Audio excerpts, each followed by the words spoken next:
Happy It does St. kind of make you Day. dance, doesn't it? It does.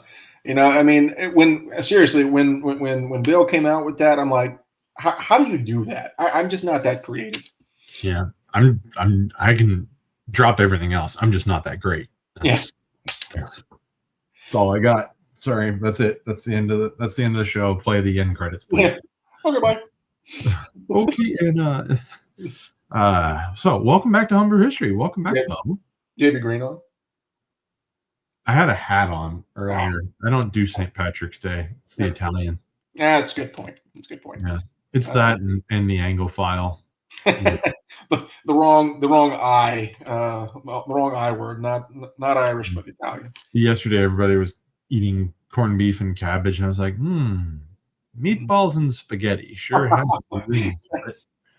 Perhaps I'll go and have some Parmesan. Duking it out in the culinary world. Yeah. Although I regret not being able to get up to a St. Joseph's altar because you know me, I always like my little Italian cookies. Delicious. I an altar to my namesake. So True. Good point. It's my middle namesake, I suppose. Yeah, I didn't even get to have that. So, what have you been up to? Man, I hope our listeners had a better weekend than I did. I found out over the weekend I've been treating a little bit of strep throat with amoxicillin, a little penicillin-based antibiotic, and I found out that I'm one of the lucky 10% in the world that might be a little allergic to something like penicillin, which is arguably one of the greatest medical advancements in the Western world, and, well, that's about right for me. You can't. Yeah, it sucks, dude. I literally, I looked down at my arms, and I was like, wait a minute, uh-oh. I was like, do I have the measles or the plague or leprosy? Jesus Christ. It's all over my body. I itch like crazy. I feel like jumping in a cactus patch right now and just rolling around for funsies. But it is finally starting to work its way out, thankfully, but that sucks. How about you? I don't have it that bad. Things aren't great. They're not penicillin allergic bad. I've been doing a lot of reading, a lot of painting. Yeah. Doing some little projects here and there, doing some commission painting, and getting really tired of seeing winter uniforms 1943, 44 kind of like it's starting to make it where I'm seeing little white spots everywhere now. I bet. I did see that you wrote a little piece for Emerging Civil War on wargaming, which was pretty cool. I did. That little bit of me that likes to game and push little toy soldiers around. It's like the one thing I can do in my life that I can control. So, it makes one thing that lets me have command. It makes those synapses in your brain just fire off. It tickles the old brain. Yeah. Well, speaking kind of like leadership of armies and stuff, I've been actually reading this book for Emerging Civil War. More Important Than Good Generals by Jonathan Ingle. It's a study of the junior officers in the Army of the Tennessee, and it's been eye-opening, because when we think about the war, and you and I, we've had so many conversations about various battles, and every battlefield we go to is, what were the general officers thinking? What was when we went to Stones River? What was Bragg thinking? What was Rosecrans thinking? And what's been really, really kind of eye-opening about this book is no matter how good the Army commanders are, they're not the ones in the rank and file. They're not on the battlefield directly. At least they shouldn't. They shouldn't be. But it's those junior officers, those generally younger lieutenants up through majors and light colonels, lieutenant colonels. But this book has kind of shown a lot about them, because when you think about historiography, right? Life of Johnny Reb, Life of Billy Yank, the Bill Wiley books, they tell you about the private life. You can read Generals in Blue, Generals in Gray, and you get the top. So there's this big gap in the middle that has been sort of touched on here by Ingle. But anyways, if you're out there, you're looking for a good book to pick up, I recommend this one. And two, you can also find my book review for Emerging Civil War up eventually. I don't know. I haven't finished it yet, but it's almost done. By the time you hear this, it'll probably be finished. But we're going to talk about we're going to stick with that, talk a little Civil War. But before we even do that, we should mention that Homebrew History is brought to you by Civil War Trails. Civil War Trails, the world's largest outdoor museum. Follow your Civil War journey across 1,600 different sites and signs. And if you see a Civil War Trails marker sign or a trailblazer, follow that path. Grab yourself a selfie with a Civil War Trail sign. Use the hashtag #SignSelfie and help spread the word about the world's largest outdoor museum and a great friend of the show, Civil War Trails. More information down below in the description. I also think Civil War Trails does a really good job, too, of telling a more full story of what goes on. And Drew and the guys over there do a fantastic job, and we love them as a sponsor of our show. Great guys. Yeah, my favorite Civil War Trail sign, I think, still has to be the Jewish experience in the Civil War, the sign that Drew brought to Emerging Civil War last year. That was really great. Speaking, we've been talking a lot about Emerging Civil War. It's almost like they're a sponsor of the show, but they're not. But they could be for a small fee. They could be. We have one of the great emerging voices in the Civil War field, another writer for Emerging Civil War, a 25-year-old student at WVU.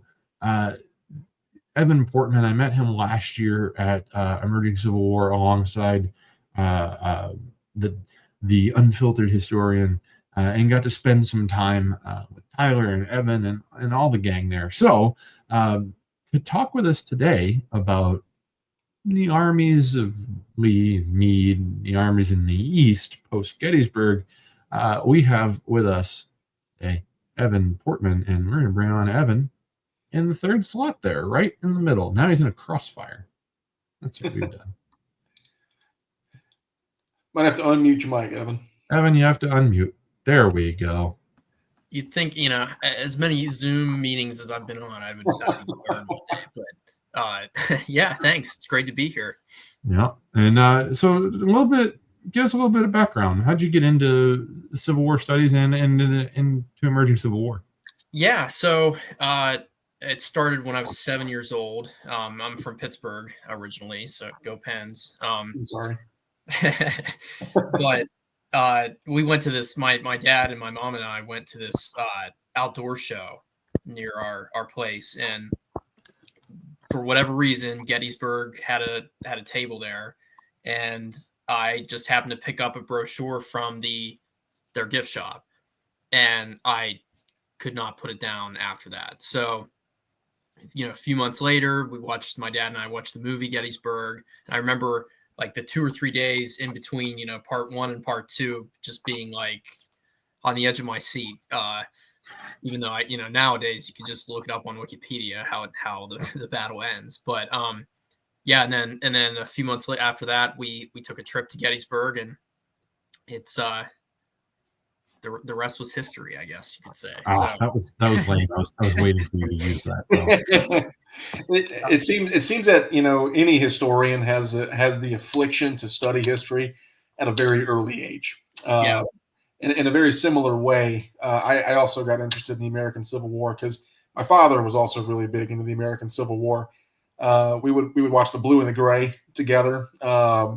And it's one of those things that, men at age 30 to 35, which is coming up for you, Evan. I've just started a new decade of my life. I've hit my 30s, and it doesn't hurt as bad as I thought it would, despite, despite my health issues of being allergic to penicillin, because that blows.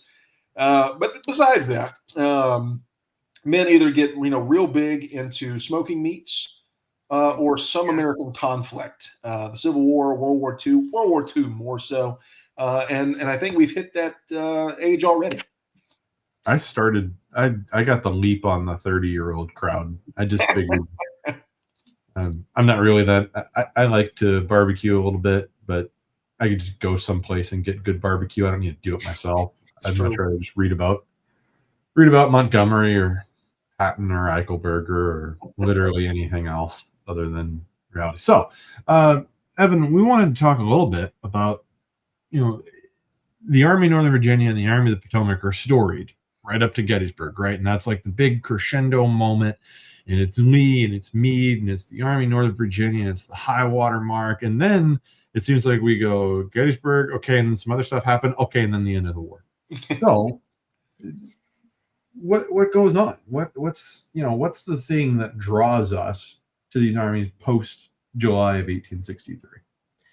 Yeah, well, I guess I would kind of argue that it's what doesn't draw us to that time between July 1863 and then as you said, we usually pick up the story in May of 1864 when Ulysses S. Grant comes east to kind of take command of the Army of the Potomac, even though a lot of people don't realize that George Meade is still in command of the Army of the Potomac even until the surrender of Appomattox.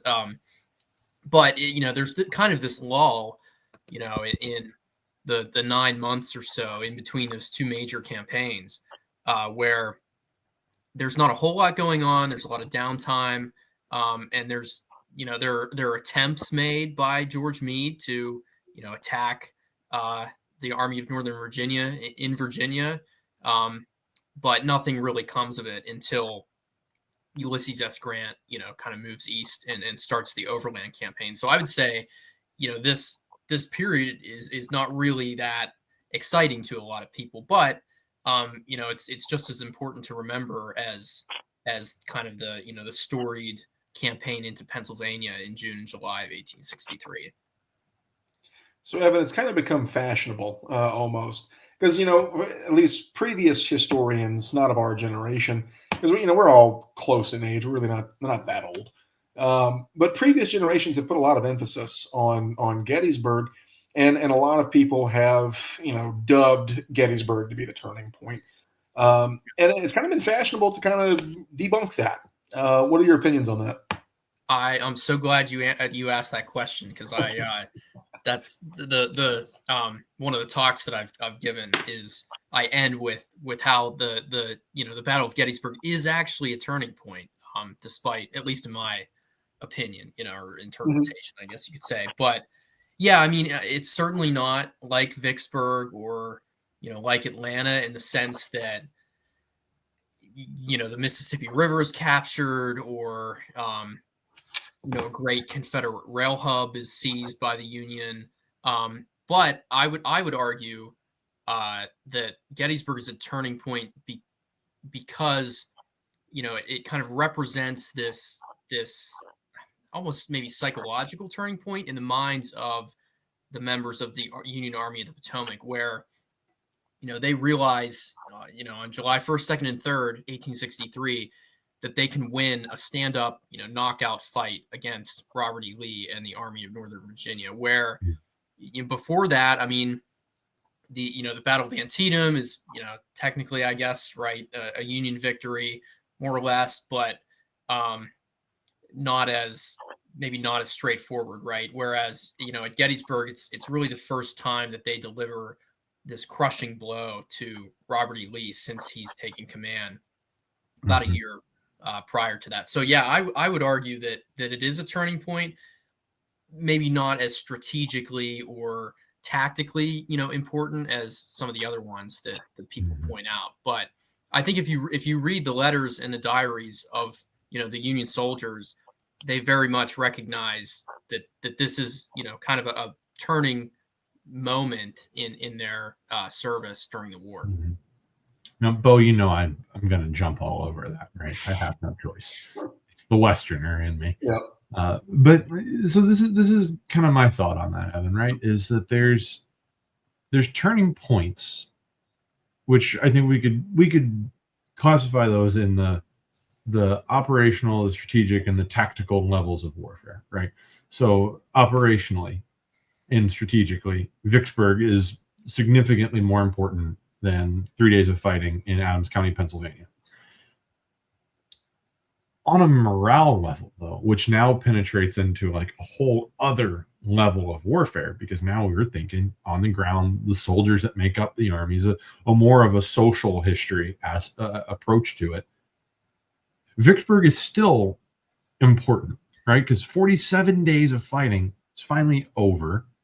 It's a great victory for Grant. It's a great victory in the West. Lincoln himself is wowed and impressed. I don't think that takes away at all anything from, say, Gettysburg. I actually find that Gettysburg, Vicksburg, Atlanta, they all seem to kind of carry the same weight when it comes to one of those morale factor kind of wins. Now, this is where I want to throw my wrench into it.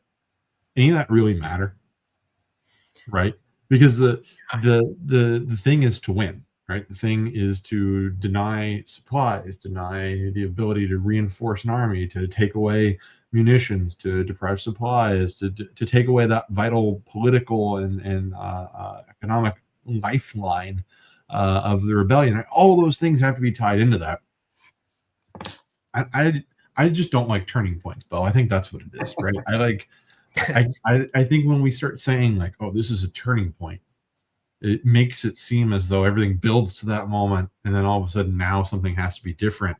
It's like we mentioned in our episode with Chris Mikowski, right? Is Gettysburg is a turning point, if only because it's in the middle of the war, and it's just chronologically placed in the right spot where you go, oh yeah, that's a turning point.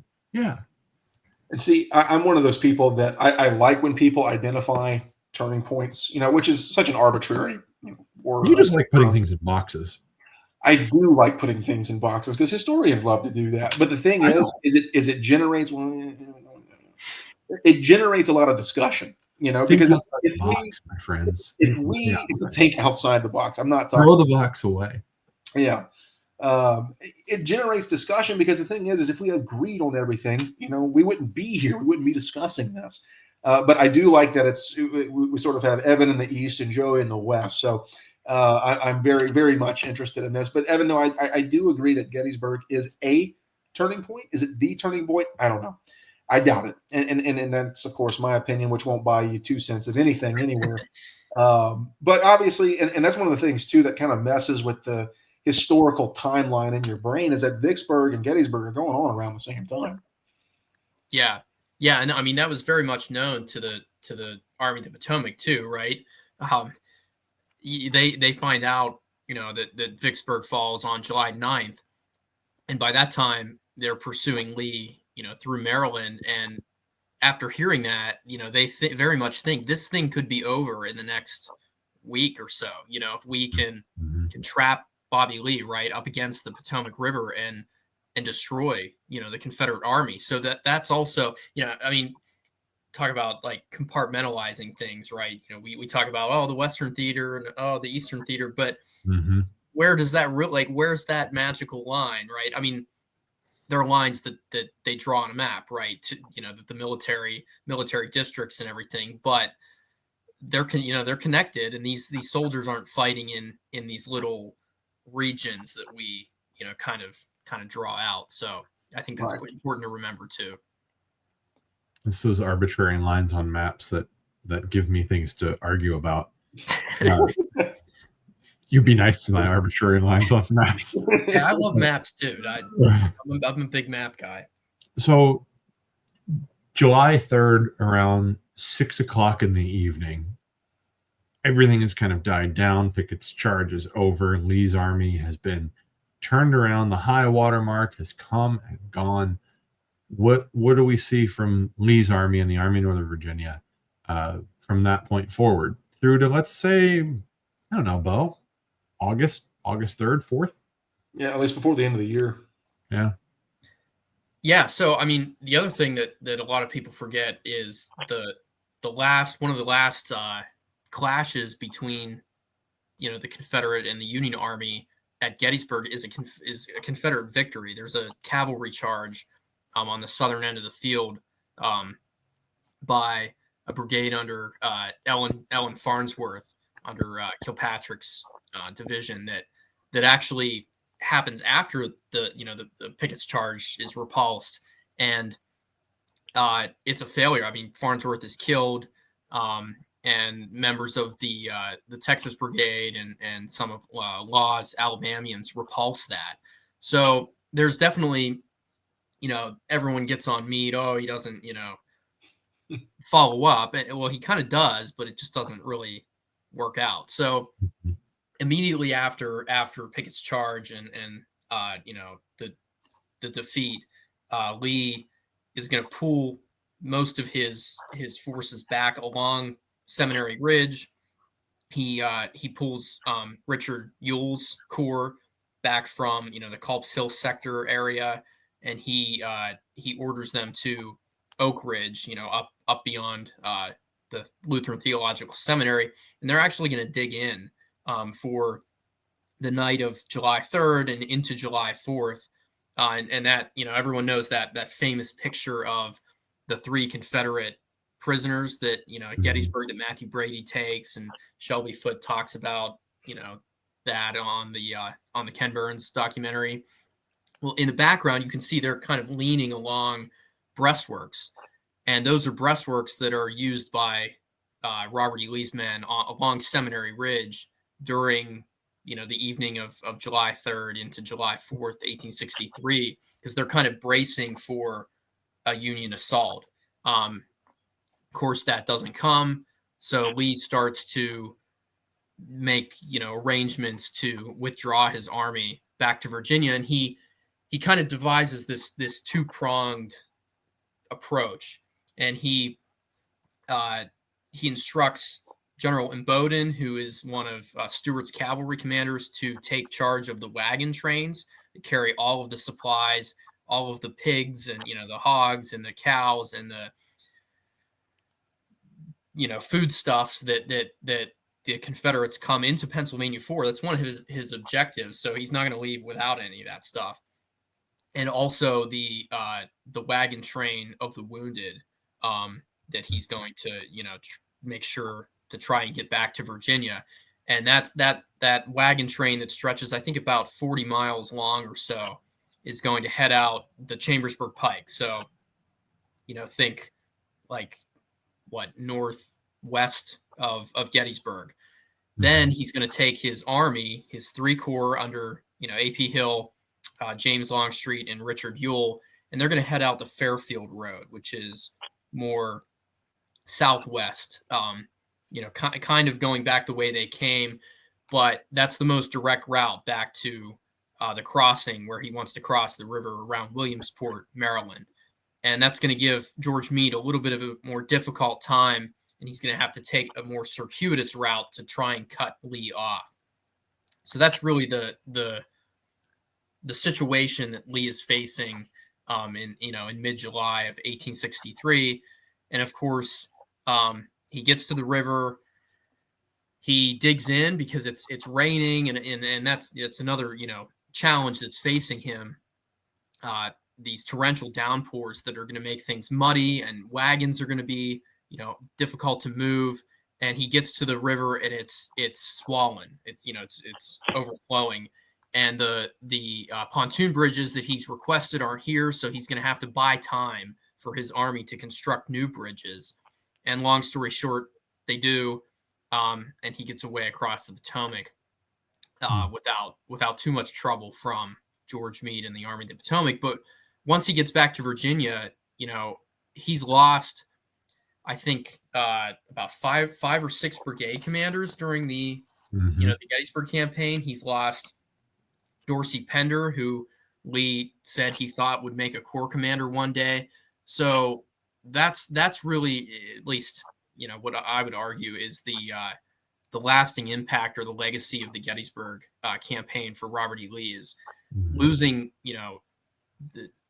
Joe was talking about those those officers that aren't the generals, right? The corps commanders, but they're not quite enlisted men either. The junior officers. Lee's going to have a tough time replacing those. So that's I think what the Battle of Gettysburg really represents as far as challenges go for Robert E. Lee. Evan, too, I wanted to ask, how would you assess Lee? Oh man, his performance yeah. How's that? As far as, you mean after the battle goes? Yeah, after the battle. After this is one of the situations that I find shows the weaknesses or the strengths of an army commander. Right? Is okay. You've been defeated in an open battle. Things clearly have gone against you. you're in retreat. How do you conduct this retreat? That's one of the things, and again, jumping back to the West, right? I'm going to stay in my playground. You stay in yours. Your arbitrary lines of playgrounds. People jump all over John Bell Hood for his handling of the Tennessee campaign, but I look at the retreat from Nashville back down through Alabama into Mississippi, and the fact that he gets most of the army that he started with, of the 33,000 men he goes into Tennessee with, he gets 18,600 of them down into Mississippi and out, or down into Mississippi. That doesn't, account for his casualties along the way, but still manages to get almost half of the army, if not more than half of the army, to safety, and then administer it and get it into winter quarters. I would see that as a successful retreat, and that the Army of Tennessee wasn't completely destroyed. You could argue the same thing for Lee earlier on in the war, and then see his escape strategies towards the end of the war. But where do you put him after Gettysburg? Yeah, I mean, I would say something similar. He is able to get most of his guys out right back to Virginia. He's able to kind of keep Meade at arm's length and prevent him from attacking. And I mean, he is going to leave some of the soldiers, the wounded, behind. Isaac Trimble is probably the most well known of them. He's the Confederate surgeons are going to have to kind of determine who is well enough to move and who is not. And Isaac Trimble ends up in a house in Gettysburg, and he's captured by the Union Army, who tends to him. But yeah, I mean, also Lee, by choosing the Fairfield Road, which goes out of Gettysburg towards the southwest, that's going to force Meade to take more of a circuitous route to try and cut Lee off. So you're seeing, I mean, even though Lee makes this blunder of ordering Pickett's charge, or some might argue that the battle was lost on the second day, by ordering the flank attacks. But you're going to see the same kind of Lee, who is the wily gray fox, right? Who is being ambitious, but also kind of clever too, by trying to make up for his the casualties that he just incurred, and also being outnumbered by the federal force, which he is for the entire war. So Evan, we've talked Bobby Lee, and there's a lot to talk about regarding him. And so I guess now what we have to do is talk about Meade, and I'm not talking honey wine either. How exactly which would be actually perfect for something like this, a homebrew history, but I have an unfortunate dry spell of Meade. But anyway, let's talk about General Meade. How do you assess his abilities to command the Army of the Potomac after Gettysburg? Yeah, talk about, you said it's become kind of fashionable to say Gettysburg isn't a turning point, right? Well, I think it's kind of become fashionable to defend Meade, or kind of be a Meade apologist, or whatnot. And I think, especially in the post-war years, the Meade-Sickles affair and everything, he's kind of an unfortunate scapegoat. And I think by far, Meade is the best commander of the Army of the Potomac. But I don't think that necessarily absolves him from, making mistakes or the blame. As far as attacking the Confederate Army at Gettysburg, some critics have said, well, he should have attacked right after Pickett's charge or something like that. And I don't think that's reasonable or practical, or at all, really, given that the Union Army lost a significant portion of its men, as well as junior officers, as well as corps commanders, right? So the Army of the Potomac is really licking its wounds on Cemetery Ridge, just like the Confederates are too. However, there comes a point, right, on July 12th, 11th or 12th, where he confronts Lee on the banks of the Potomac, and Meade is really unsure as to the strength of Lee's army. And he holds this council of war, just like he does at the Leicester farm, his headquarters on July 2nd, and only 2 corps commanders vote that he should attack Lee. One of them is Oliver Otis Howard, and the other one, I believe, is John Newton, who is commanding the First Corps at that time. And Meade is hesitant as a result because all of his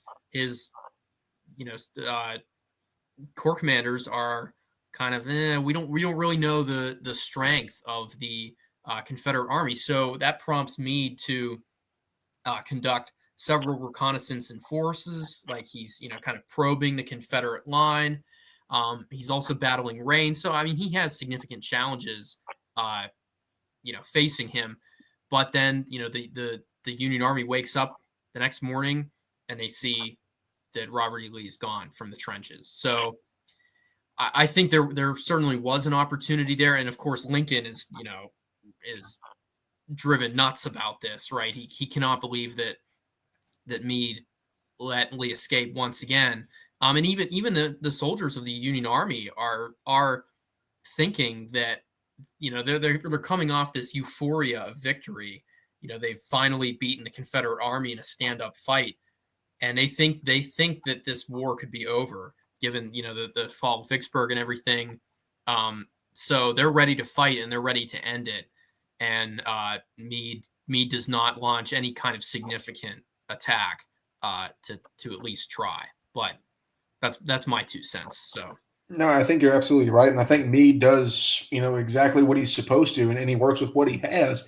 And I honestly think because we have the ability of hindsight, right? We have the maps, we have the arbitrary lines, we have effectively 100+ years of historiography wrapping around the American Civil War.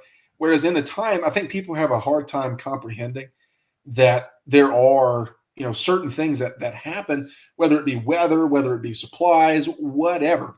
Things are not always sunshiny and 75. Soldiers are not always have their bellies full as they march. Because I always make the argument, I'm like, yeah, physically soldiers march on their feet, but metaphorically they march on their stomach. Get me to march 6 miles on an empty stomach, and I'll tell you a few explicitive words that may not be worth uttering here.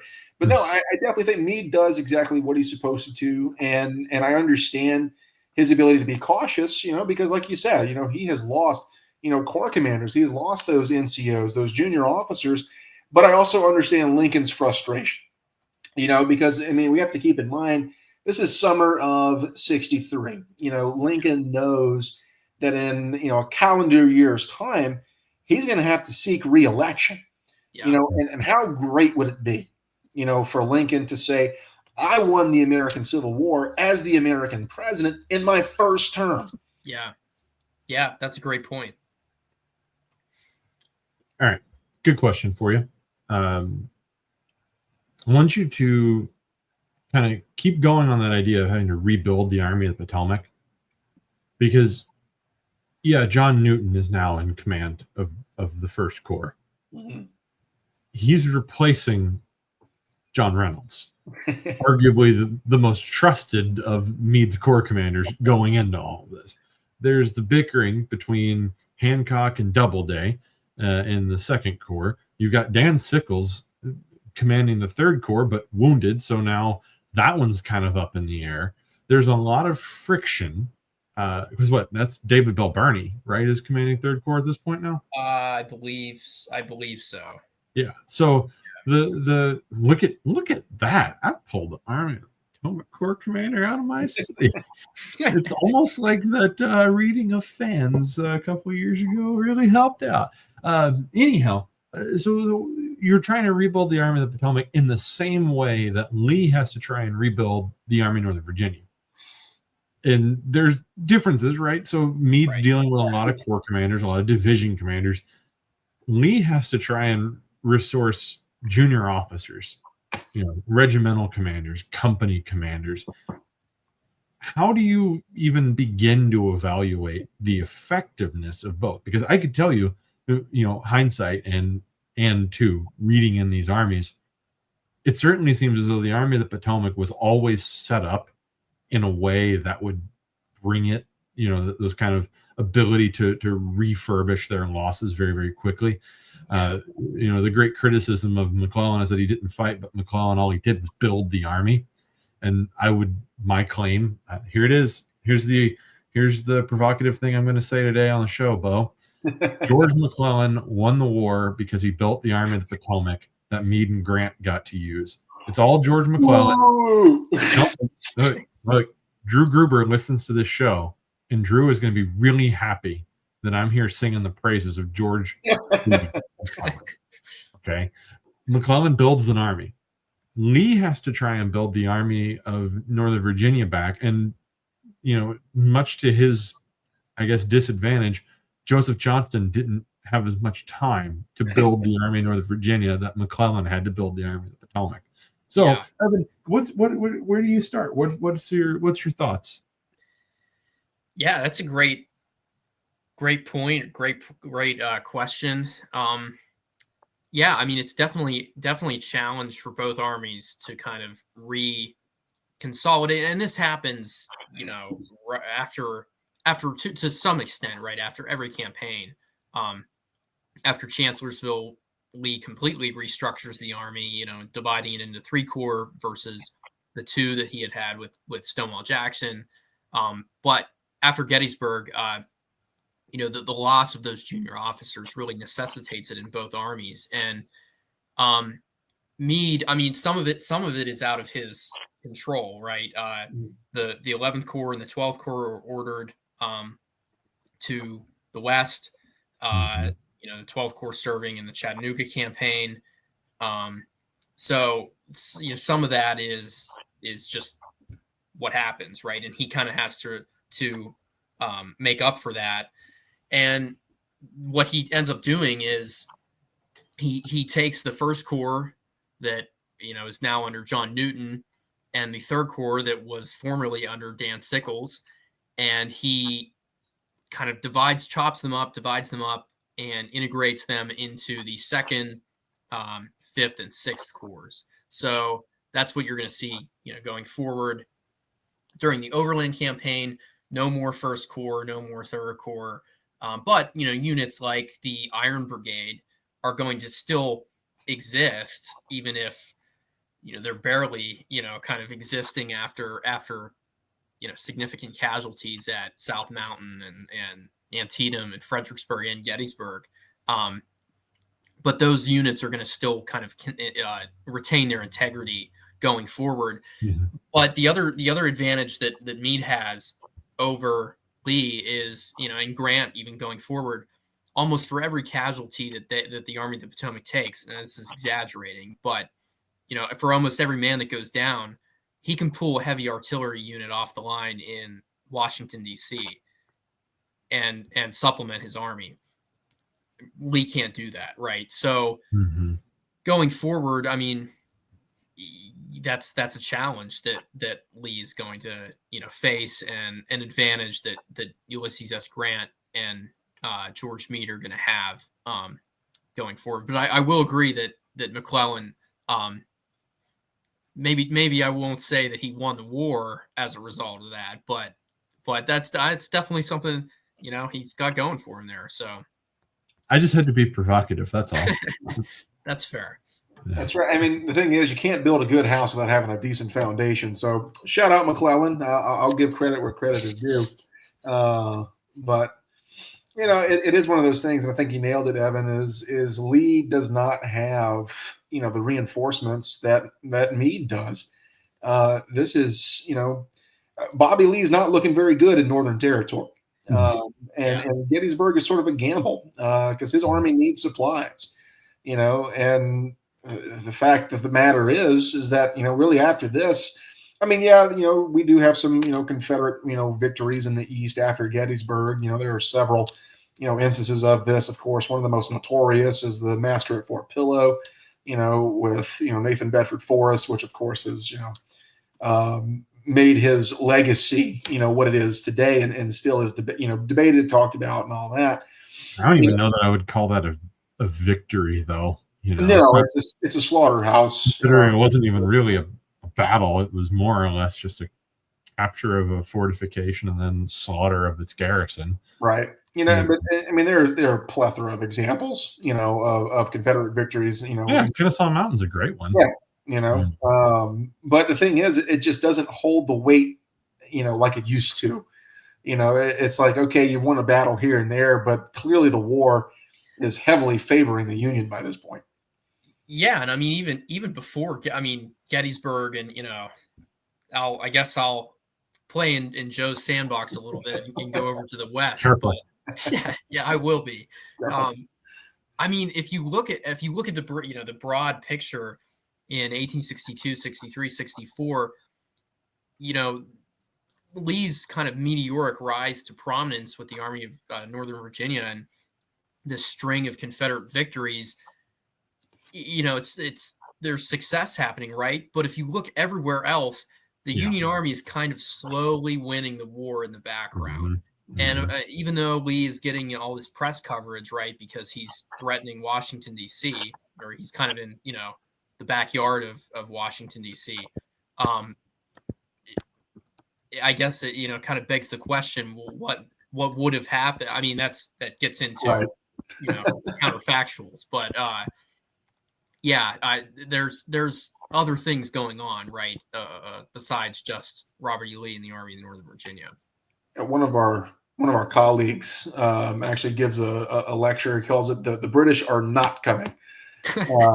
And, it obviously looks at, international relations, the Confederacy is looking to have, and Britain was, one of them that was considered, but it never would have, worked out in the long run. But, it's just one of those things that, we're starting to see the, decline of the Confederacy in the West after Gettysburg. Well, you see I'm one of those guys that would argue that the end is February 1862. You lose Fort Henry, you lose Fort Donelson, you give up control of the Cumberland. All of a sudden, you have an open door through the Confederate heartland, and you give Albert Sidney Johnston the largest military district to command, but no resources to garrison or command.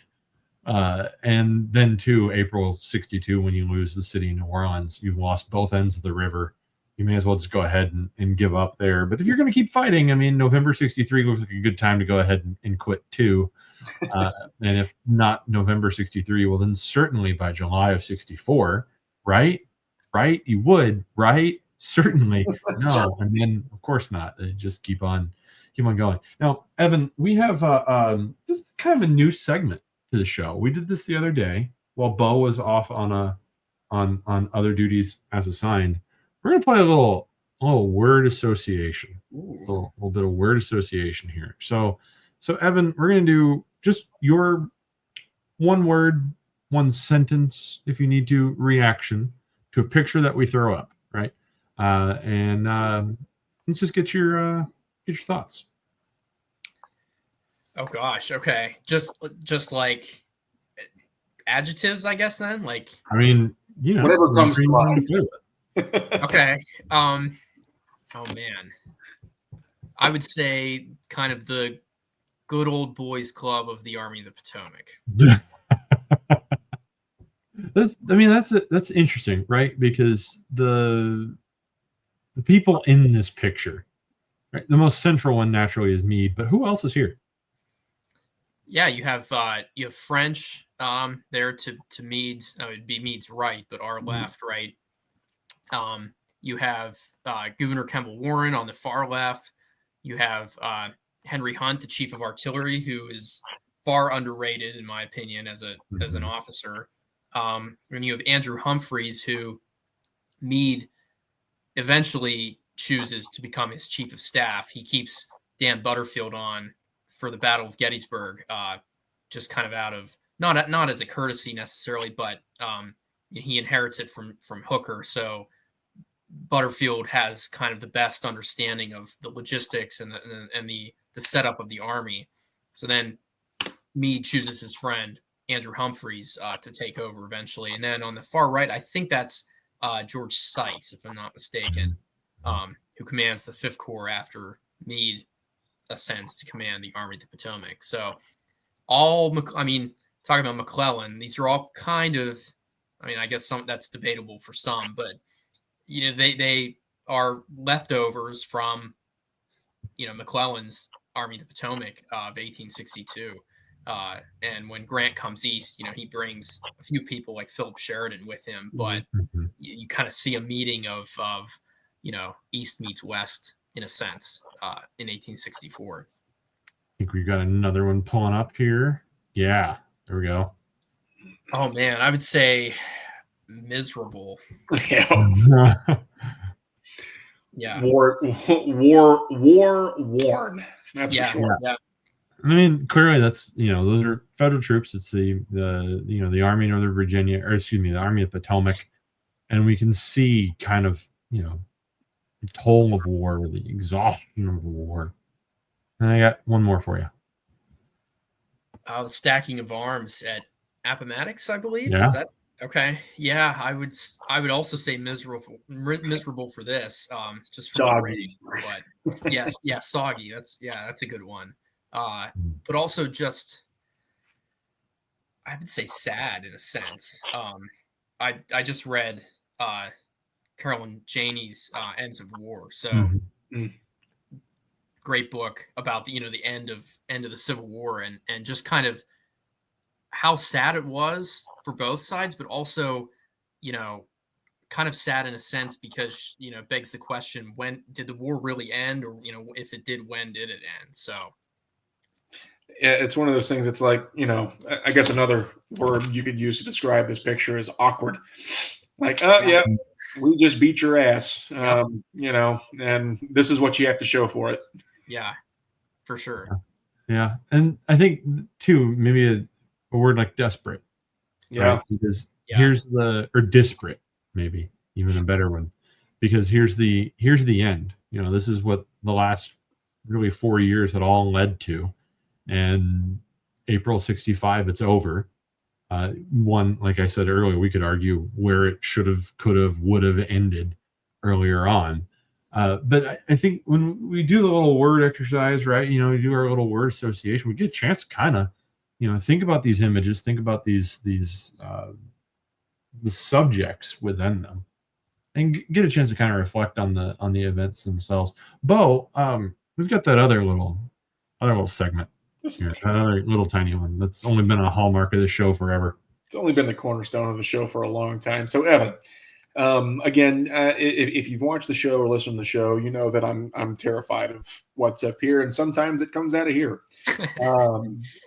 One of those things was boohickey. Boohickey describes something that is absolutely ridiculous, absolutely rubbish, something that is taken way out of context, that people overinflate, whatever, or just some big, myth. Obviously we've been talking about armies after Gettysburg. So what do you find that people, misinterpret or completely get wrong about these, fighting armies of the American Civil War, following Gettysburg? What do people get wrong? Good question. Yeah. I guess I would say it's not necessarily what people get wrong from a factual standpoint, but maybe more of a misinterpretation that this time period receives, in that a lot of people, Gettysburg ends, and then there's 9 months, nothing really happens, and then the Overland Campaign starts. And even though there's not maybe necessarily a major campaign happening for the Army of the Potomac, the soldiers of both sides didn't know that, right? So it's kind of putting yourself in that position and thinking, as best you can, how the soldiers felt. David McCullough would say maybe, marinating your mind in that time period, the 19th century or 1863, and just trying to understand how they felt and how they interpreted the Battle of Gettysburg and the war at that point, and how the war was going. Because a lot of these guys, they didn't. I mean, we have hindsight, right? They didn't. So they didn't know how much longer this war would go on. They didn't know how much more fighting they would have to endure. Yeah, I mean, and they for all they thought, the Bristow campaign or the Mine Run campaign could have been the end of the war for them. So that, I guess that would be my answer to that. Not necessarily, something that's flat out wrong, but just kind of getting that sense of, they saw the war differently than we do today. That's a great point. Bo, what's in your cup? Yeah. So this is probably the first time I've ever had a boring answer to this question. I hope it's penicillin. It's thankfully not. As much as I try to not see my 30s, now that I'm here, I'd like to see them through. However, doctors advise me to abstain from my alcohol abuse, at least for a week, until the antibiotics get out of my system. So unfortunately, all I've got is water. If it were up to me, and if I were to break, HIPAA, confidentiality, I would definitely have, because I had a wonderful student for my birthday, which was last Wednesday. A student of mine got me this wonderful Caribbean rum, and I had it last time we were on the show, and it is probably one of the smoothest rums I think I've ever had. It's a product of Panama. It's bamboo rum. So if I'm going to be sick, I may as well be drunk. But I plan to live to see 35 at least. So unfortunately, it's just water. Evan, how about yourself? Yeah, I guess mine, I'm a little boring too. It's just black coffee. So maybe I don't know. Maybe I'm trying to marinate my mind in 19th century. So yeah, all you need is hardtack. Yeah, there you go. Joey, what you got? You already know it's green tea. Green tea and orange slices. That's it. But delicious and always very refreshing. Much like you can refresh your water bottles or say computer tops or laptop cases by checking out some designs by the Bearded Historian. You can go on his Etsy page and look at all the various stickers. Still running a promotion online, by the way. So check out Jeff Williams' designs. And when you do that, know that you're helping a friend of homebrew history, but also our designer, our logo animator, and our dear friend, the Bearded Historian. Want to support the show? Want to help us out? Visit our Buy Me a Coffee. You can find the link down below in the description. Or if you're listening to us on Apple or Spotify or wherever you get your podcast, you can find that in the show notes and descriptions. And just a little update for you. If you haven't noticed already, there's more homebrew history to be had. And that means that we're recording episodes like flapjacks right now. I mean, we're cranking out. We are like a pancake factory right now. Bo and I have been nonstop bringing in guests like Evan and Chris Mikowski and Kevin Levin and Andrew Harrison and Matthew Taylor. So we've got so many people. Just dropped, by the way. Do what? I said we had Jane Lowe's on as well. And we had Jane was on last week. So we continue to bring on guests and everything. So you want to help us visit that Buy Me a Coffee, but also, if you're penny pinching those $5, and remember it's just $5. Anybody's got $5. Go ahead and check out the fact that we're airing weekly. There's a little bit here for you. And if you do go to the Buy Me a Coffee, know that you get exclusive live streams. You get extra kind of incentives to join, like being able to ask our guests questions. And you get early access to our episodes, plus access to some of the sneak peeks and some of the early releases and exclusive members-only episodes. So check all that out. And Evan, any last words? Anything? Yeah, I would just end with a quote that really, I guess, kind of sums up how the soldiers, as particularly Union veterans, thought about Gettysburg after the battle and after the war, and that's by a veteran of the 11th Corps that fought on Cemetery Hill during the battle, and he said at his monument's dedication, "We think and speak of other fields, but not as we do of Gettysburg." I think that really sums up, or captures how the members of the Army of the Potomac and the Army of Northern Virginia really felt about Gettysburg going forward through the war and afterwards. and people want to get more from you, Evan, where can they find any of your articles or talks or anything? Yeah, you can find me on Emerging Civil War. It's one of the contributors. You can also find me on the American Battlefield Trust YouTube channel for a few episodes or videos. And then I have my own YouTube channel, just my name, Evan Portman, as well as an Instagram page that I post some history stuff on. So hope to There see we you go. over there. There we go. Good deal. Bo, as always, a As pleasure. always, oh, and one more thing, shout out to all of our listeners that wished me a happy birthday. My 30s are here. They're dirty, I think. I don't know. But anyway, thanks a lot. I appreciate it. Yep. There we go. Yeah. We're going to go ahead and play us on the outro. Go ahead and stay with us. And if you're listening to us or watching us, we'll catch you next time. Until then, cheers, everybody.